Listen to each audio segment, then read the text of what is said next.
सगियूं भरिसां नवाड़ो शहर ॿाहिरां वोण जे फसल में अधड़ोट शख़्स जो लाश हथ।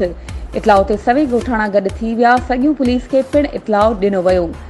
सगियूं पुलिस पहुची लाश जी सुञाणप कराई, जेको नवाड़ो शहर भरिसां ॻोठ हुसैन बख्श चंडे जे रहवासी 50 सालनि जे शेर मोहम्मद चंडे वल्द मोहम्मद जुमन चंडे तौर ते थी।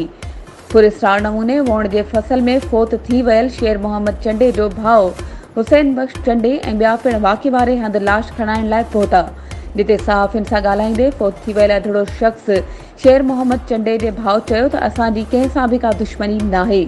भाउ हीरोइन जो आदी हो ऐं लॻे थो त हू नशो वापराइण सबबि फोत थी वियो आहे। हुन वधीक चयो त असांजे भाउ जो मौत इतफ़ाक़ी आहे, जंहिं सबबि असां न पोस्टमार्टम कराईंदासूं न का रिपोर्ट दाख़िल कराईंदासूं, जंहिंखां पोइ सगियूं पुलिस लाश वारसनि हवाले करे छॾियो।